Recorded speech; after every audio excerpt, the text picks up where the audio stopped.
She offered herself for shelter from the snow. The giant mountain man said, "You don't owe me that," then covered her with his own coat. The Wyoming mountains, late winter of 1887. The storm had rolled in before noon, swallowing the peaks and valleys in a wall of white.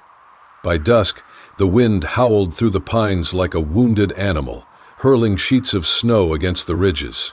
Somewhere in that blinding fury, Anna Whitmore stumbled through drifts that reached her knees, her hands numb, her breath ragged. She had been walking for hours, following nothing but the faint outline of a slope, until the dark shape of a cabin loomed through the whirling snow. Her knees nearly gave way at the sight. She staggered to the porch, lifted one frozen hand, and pounded on the door. When it swung open, the heat from inside hit her like a blow. The doorway was filled by a man, broad-shouldered, towering, his face shadowed by the brim of a worn hat. Behind him, the orange glow of a fire danced against log walls. Her voice trembled, each word scraping her throat. "I can pay, in another way." For a long moment he did not move.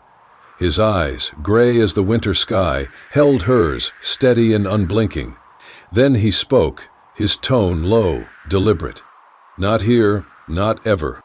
The words seemed to cut through the roar of the wind. Before she could speak again, he reached for a heavy fur coat hanging on a peg by the door. Stepping forward, he draped it over her shoulders. The weight of it nearly bowed her, but the warmth seeped in instantly, driving back the bite of the cold. "Come inside," he said. She obeyed without thinking, and the door shut behind her with a thud that sealed out the storm. The cabin smelled of pine and wood smoke. A fire blazed in the stone hearth, casting flickers of light over a sturdy table, shelves lined with tools and jars, and a bed tucked against the far wall. She turned toward him, still clutching the coat around her. Her clothes were thin, a worn dress, stockings damp with melted snow, boots scuffed from miles of rough ground. Her lips were pale, almost blue, and her eyes carried the restless mix of shame and exhaustion. The man was like no one she had met before.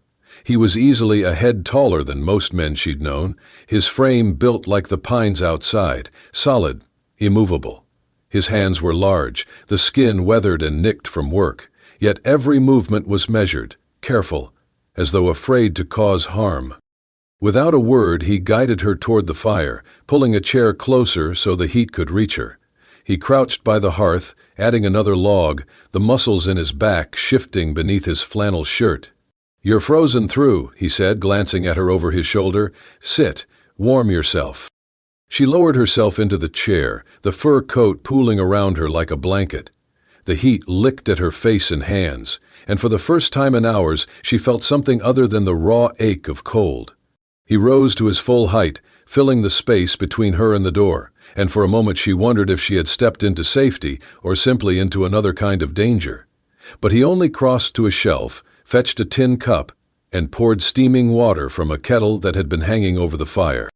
"Drink," he said, setting it on the small table beside her. The steam curled into her face, carrying the scent of pine needles. She wrapped her hands around the cup, letting the heat soak into her fingers before taking a slow sip. Outside, the wind battered the cabin walls, a deep, steady thrum that seemed to rattle through the logs. The man moved about the room, checking the shutters, tossing a wool blanket over the bed, each task done with quiet efficiency. She tried to speak, to ask his name, to explain how she had come to be alone in this wilderness, but the words tangled in her throat. He didn't press her. Instead, he returned to the hearth, poked the fire until the flames leapt higher, and settled into the chair opposite hers. His gaze was calm, unreadable, but not unkind.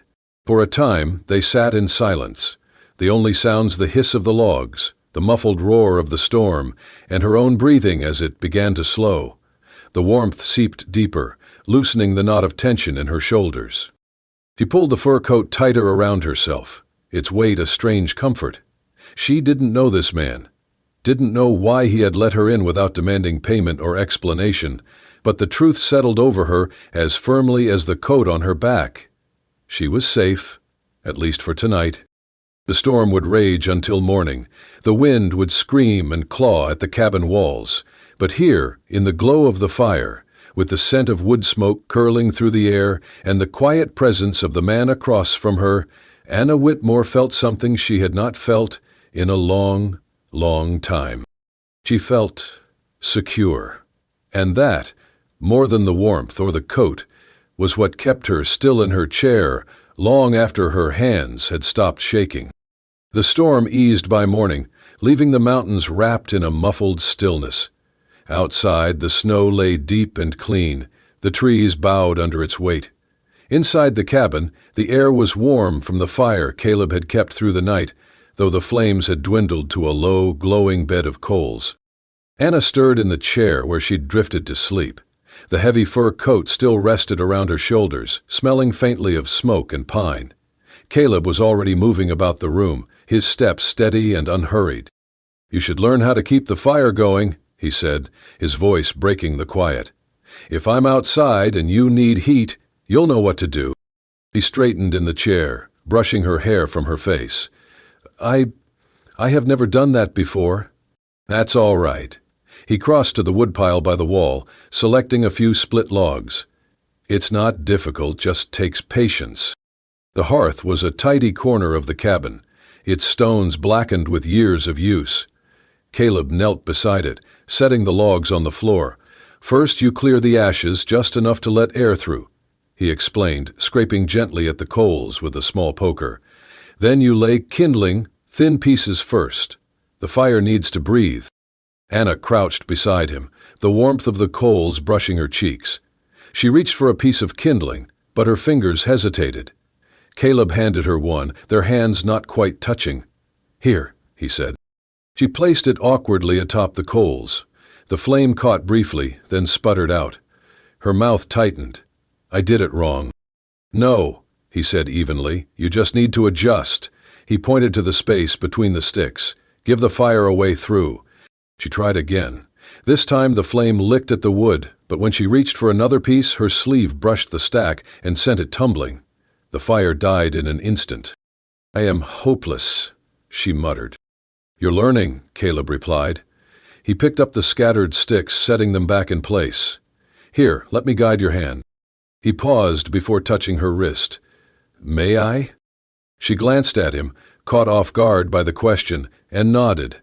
His fingers were warm, surprisingly gentle as he adjusted the angle of her hand. "Hold it steady," he murmured. Together they set the kindling, then added a small log. Caleb struck a match, shielding it from the draft, and nodded for her to light the edge. This time, the flame caught and grew, curling upward in bright ribbons. The warmth began to spread. A small, unexpected thrill lit in her chest. "It's working." "It is," he said, and for the first time since she'd met him, she saw a faint smile tug at the corner of his mouth. She sat back on her heels, watching the fire take hold, the orange glow flickering in her eyes. The cabin around them was simple but well kept. The air carried the clean scent of pine from the logs that made up the walls. A handmade table sat near the window, its surface smoothed by years of use. 2 chairs, mismatched but sturdy, flanked it. Shelves held jars of dried beans, strips of smoked meat, and a few well-worn books. Everything had a place, and nothing was left to clutter. "You keep this place very orderly," she said. "It has to be," he replied. "A winter like this, if you can't find what you need, it might as well be gone." She nodded, tracing the grain of the wood floor with her gaze. "I was traveling with others," she began slowly. "We were headed west, but I got separated." Caleb didn't press for details. He simply added another log to the fire. "The mountain doesn't care about plans," he said. "It will take you if you're not careful, sometimes even if you are." She studied him, sensing something behind the words, something he wasn't telling her. "And yet you stay here." "It's home," he said simply. "And I know how to live here. You keep your fire, you keep your stores, and you keep your head when the weather turns." She looked back at the flames, thinking of how easily they had died when she made a mistake, and how quickly they had burned when he guided her. The fire popped softly, sending a shower of sparks up the chimney. Caleb leaned back on his heels, studying her face in the flickering light. "You did well," he said. She met his gaze, and for a heartbeat, the warmth in the room seemed to come as much from that rare, quiet smile as from the hearth. The morning broke crisp and bright, the kind of winter day that fooled you into thinking it was gentle. Sunlight spilled through the pines in sharp beams, making the snow glitter as though the whole forest were made of glass. Caleb handed Anna a pair of thick mittens and a scarf from the peg by the door. "We'll get more firewood before the clouds roll in," he said. His voice was calm, matter-of-fact, as if this were nothing more than another task in a long winter's routine. Anna hesitated, glancing toward the safety of the hearth, but she pulled the scarf over her head and followed him outside. The air bit at her cheeks immediately. Snow crunched underfoot, deep enough that every step demanded effort. Caleb led the way along a narrow path, breaking through the crust so her steps would be easier. He carried the axe over one shoulder, its blade glinting in the pale sun. The forest was quieter than she expected. No bird calls, no rustle of small animals, only the faint whisper of wind high in the treetops and the muted thud of their boots. They reached a stand of spruce, where fallen branches lay, half buried, in snowdrifts.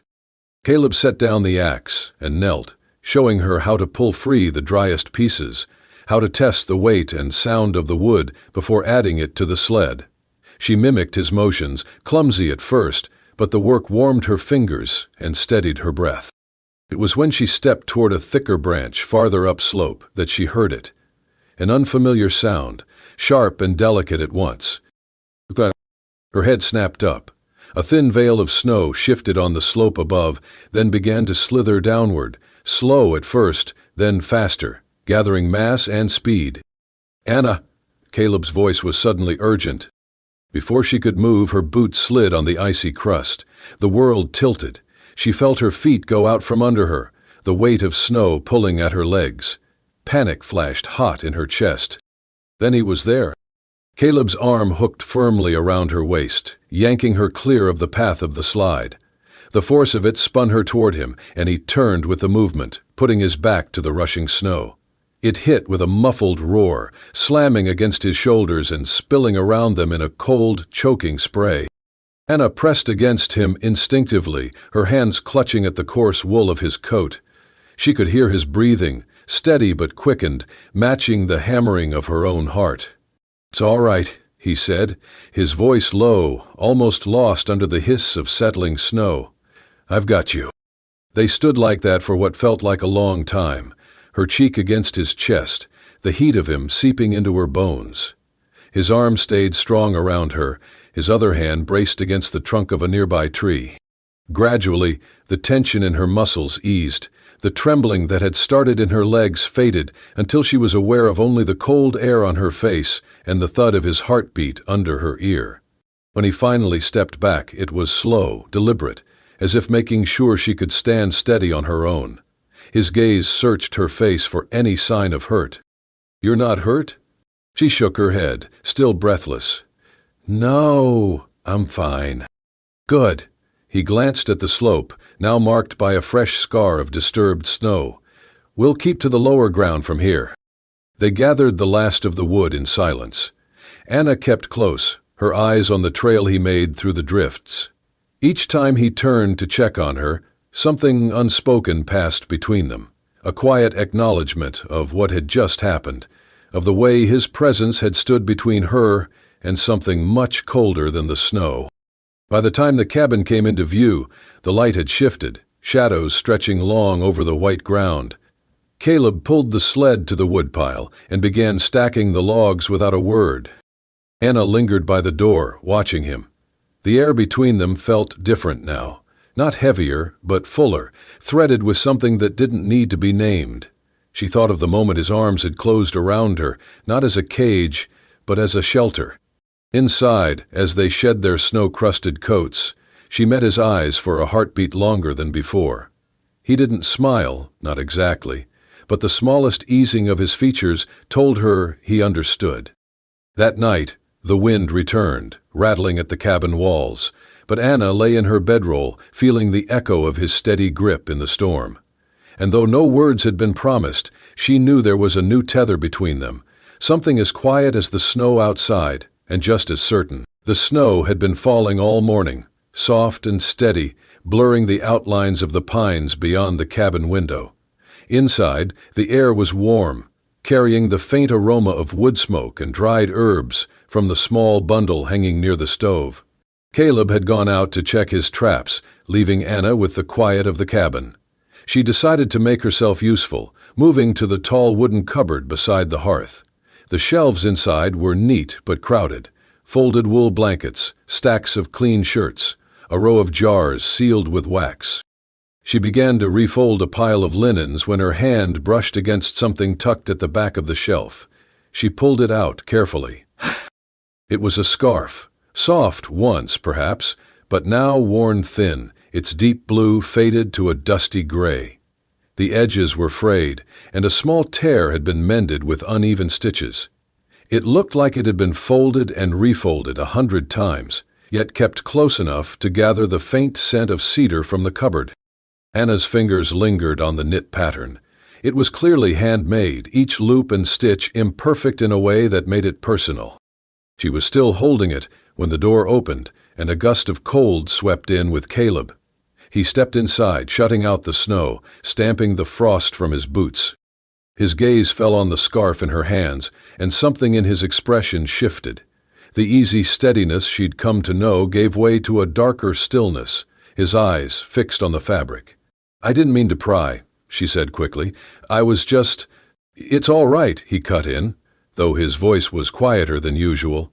He set his gloves on the table, then walked over and took the scarf from her gently, as if it might fall apart in his hands. "She made this," he said, after a pause. "Oh, my sister, Ruth." He ran a thumb over the frayed edge. "She was younger than me, too young to be alone in a storm that size." Anna said nothing, letting the words come in their own time. "I was 2 days out on the North Ridge, hunting before the big freeze. The snow came in fast, faster than it should have." His jaw tightened. "By the time I made it back, the cabin roof had half caved in. She'd tried to make it to the neighbor's place, but they found her the next morning, not far from the tree line." He stopped, the firelight catching in the rough lines of his face. The scarf hung loosely from his hands, a fragile thread between past and present. "I've kept it ever since," he went on. "It's the only thing of hers that the snow didn't take." Anna felt a hollow ache in her chest. She had seen loss before, had carried her own version of it, but the quiet, unyielding way he spoke told her this was more than grief.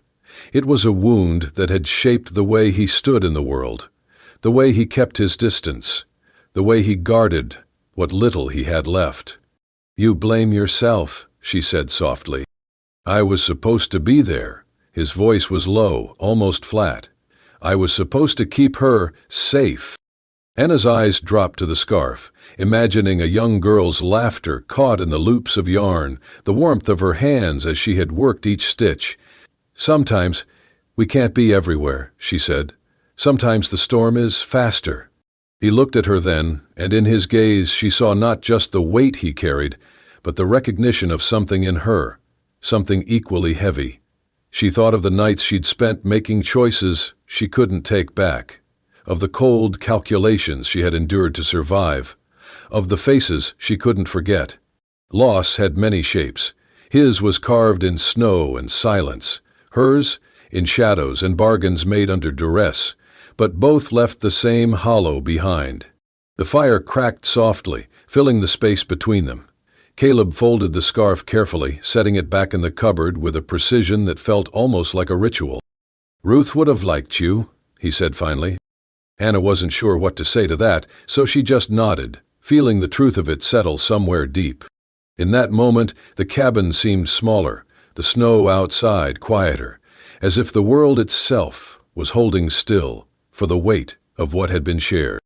The wind rose without warning, a low moan at first, then a full-throated howl that rattled the shutters and sent snow driving against the cabin walls like thrown gravel. Anna woke to the sound of it sitting up on her narrow bed in the corner. The air inside was colder than it had been when she'd gone to sleep, and the fire in the hearth had burned down to little more than embers. Caleb was already moving, pulling on his coat, checking the latch on the door. "Storm's coming in fast," he said over the roar outside. "Faster than I've seen in years." The wind hit the cabin broadside, making the walls groan. Snow sifted in through the tiny gap under the door. Caleb crossed the room in 2 strides and threw another log on the fire, coaxing the flames higher. Then came a sharp splintering crack from above. Anna's head jerked up just as a heavy roof beam, loosened by the shaking, broke free and dropped toward her. "Anna!" Caleb was across the room before she could move. He threw himself between her and the falling timber, his broad shoulders taking the brunt of the impact. The beam slammed into him with a sickening thud before hitting the floor beside them. She gasped, reaching for him. "Caleb!" "I'm fine," he said through clenched teeth, but his hand went instinctively to his left shoulder, fingers curling tight against the pane. Outside, the wind shrieked louder, as if trying to tear the roof clean away. Caleb forced himself to his feet, grabbed the fallen beam, and braced it back into place with a length of wood from the corner. Snow swirled down from the damaged roof, dusting his hair and shoulders. The cabin shuddered again, but the roof held. Caleb leaned against the wall for a moment, breathing hard, before looking at her. "We'll be all right now."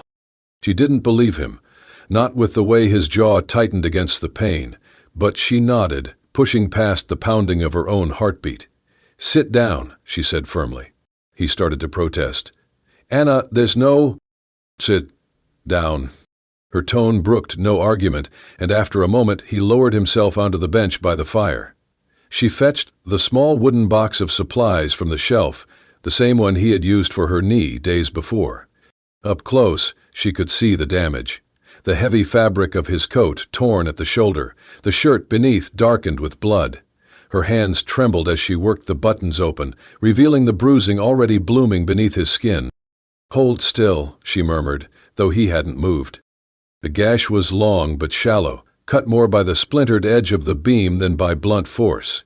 She cleaned it with warm water, the heat of the cloth sending little curls of steam into the cold air. He didn't flinch, but his eyes stayed on her face, watching every movement. "You've done this before," he said quietly. Her throat tightened. "I've taken care of people." She didn't elaborate, and he didn't press. She spread a thin layer of salve across the wound, then bound it with a strip of clean linen, pulling the knot snug. Her fingers brushed the warm skin of his back, and she realized she was holding her breath. When it was done, she stepped back, flexing her cold, stiffened hands. "That should hold until the storm passes." He glanced at the bandage, then up at her, something unreadable flickering in his gaze. "Thank you." The wind battered the walls again, making the small window tremble in its frame. Anna tossed another log onto the fire, the flames jumping high enough to cast long shadows across the cabin. Caleb shifted, testing the movement of his shoulder. "You should get some rest," he said. She shook her head. "I'll stay up a while. Someone should watch the roof." They sat in silence, listening to the storm rage outside. Now and then the cabin creaked, but the patched beam held. Anna's eyes kept drifting to the curve of his shoulders in the firelight, the way his presence seemed to anchor the small room against the fury beyond its walls. The storm would pass, storms always did, but she knew she would remember the moment he had thrown himself into harm's way without a thought. That instinct, that absolute refusal to let the world touch her if he could stop it, had carved something permanent into her chest. Outside, the snow kept falling. Inside, the fire burned steady, and Caleb sat close enough that she could hear the rhythm of his breathing, each one a quiet promise against the dark. The storm had blown itself out by morning, leaving the world buried under a deep, glittering blanket of snow. The air outside was sharp and clean, so still that every branch sagged heavy with white. Inside the cabin, the air felt warmer somehow, not just from the fire, but from the fact that they had weathered the night together. Anna woke to find Caleb already moving around, rolling the fallen beam to one side, sweeping away the last dusting of snow from the floor. She joined him without a word, gathering scattered kindling and righting a chair that had tipped in the chaos. "You don't have to," he began. "I want to," she said simply, brushing wood shavings from her palms. They worked in an easy rhythm, moving furniture back into place, folding blankets, and restocking the woodpile. Now and then their hands brushed, and each time Caleb's gaze flicked to her face, as if weighing whether to speak. He didn't, but something softer had settled in the set of his shoulders. By midday, the cabin looked much as it had before the storm, though the patched beam overhead would always remind her of the moment he had thrown himself between her and danger. Over the next days, the snow outside stayed deep, keeping them close to the hearth. Anna found herself laughing more, the sound surprising even her. Caleb, for his part, spoke more than he had in all the time she had known him, telling her small stories about hunting trips, the stubborn mule he once tried to break, or the way the mountain changed with each season. One afternoon, when they divided up the cooked venison for supper, she noticed him placing the larger portion in her bowl without comment. When she opened her mouth to protest, he just said, "You need it more," and turned back to the pot. Another morning, as they stepped outside to fetch water, he reached over without thinking and adjusted the scarf at her throat, tucking it more securely against the wind. His gloved fingers were quick and sure, and, though he said nothing, the gesture lingered with her all day. In the evenings, they often ended up side by side on the bench before the fire, the silence between them no longer taut with wariness, but filled with an unspoken ease. One such night, the wind rattled faintly at the shutters, but the worst of winter's temper was behind them. Caleb sat with his elbows resting on his knees, staring into the flames. "If I ever left the mountains," he said slowly, "I'd build something down in the valley. A place with wide windows, so the light could reach every corner. A porch to sit on when the air turned soft in spring." She watched him, the firelight picking out the lines of his face. "You think you'll leave someday?" He shrugged, a faint smile ghosting his lips. "Maybe. Or maybe I'd just like to think about it when the snow's too deep to walk 10 steps without sinking to your knees." She smiled back, though she didn't look away. "I think you'd make it a good place." For a moment, his eyes met hers, steady and searching. The look held longer than any they'd shared before, the silence stretching into something warm and certain. Anna felt it in the slowing of her own breath, in the way the world outside seemed far away. The fire cracked softly, casting shadows on the walls, and she knew, without either of them saying it, that the distance between them had grown smaller, and the warmth was no longer just from the flames. The sun dipped low over the snowbound peaks, casting the valley in amber and rose. Long shadows reached from the pines, the air holding that still, crystalline quiet only found after a storm. Caleb and Anna crossed the yard toward the corral, their breath ghosting in the chill. The horses nickered, coats gleaming in the fading light. Caleb carried a sack of grain over one shoulder, boots crunching in the snow. Anna followed with a bundle of hay in her gloved hands. They worked in silence, hay rustling, the gelding chewing, hooves shifting in straw. When the last bin was filled, Caleb leaned on the fence, watching the sun sink behind the ridge. The light softened the rough lines of his face. Anna joined him, tucking a loose strand of hair from her cheek. For a while, neither spoke. The hush of evening wrapped around them, broken only by a lone bird's call. Caleb's gaze turned to her, his eyes steady. "May I kiss you?" The words were quiet but carried everything unspoken between them. Anna's chest tightened, not from fear, but from the rare ache of being truly seen. She had known touch without choice, the coldness of being a transaction. This was different. This wasn't asking. She met his gaze, smiling. "Yes." He stepped closer, slow enough for her to feel his warmth through their coats. One work-rovened hand brushed her arm before resting above her elbow, the other steady at her side. When his lips met hers, there was no haste, only a quiet meeting that spoke of care, not claim. His breath was warm in the cold, carrying the scent of pine and wood smoke. The world faded to the slow press of his mouth and the steady beat of her heart.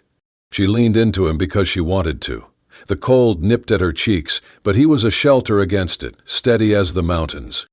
When they parted, their foreheads rested together, breaths mingling in the fading light. "I never thought," Caleb began, then stopped. "Neither did I," she whispered. "But here we are." They stood like that until the last streak of sunlight bled into twilight.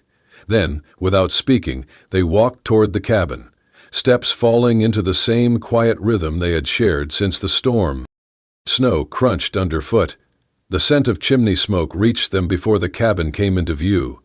Inside, the fire would be low, the walls still holding the day's warmth, but out here, peace felt just as deep. Anna glanced at him as they neared the door, the steady set of his shoulders, the quiet in his eyes.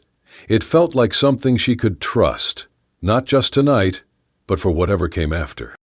At the threshold, he stepped aside, as always. She crossed into the glow of the hearth and turned back in time to see him look toward the mountains before following her in. Life in the West would never be easy. Storms would return, winters would bite, and the land would always demand respect. But she knew she was no longer alone in it. As firelight flickered and night settled around them, Anna's heart felt lighter than it had in years. Caleb Holt, the man who had refused to take what wasn't freely given, had given her the one thing she thought lost forever: choice. And in choosing each other, they had built something as enduring as the peaks outside. In the heart of the unforgiving West, he had kept the one promise that mattered most, the silent vow of a heart that knew how to wait. Out here in the wild, where winters bite hard and storms test every inch of a person's strength, love isn't found in grand gestures or easy roads. It's built, one quiet choice at a time. If Caleb and Anna's story warmed your heart and reminded you that even in the harshest places, gentleness can still take root, there are more tales like this waiting for you. Subscribe to Wild West Love Stories and ride with us through more sweeping romances, rugged landscapes, and unforgettable moments where the human spirit meets the untamed frontier. Your next favorite love story is just over the horizon.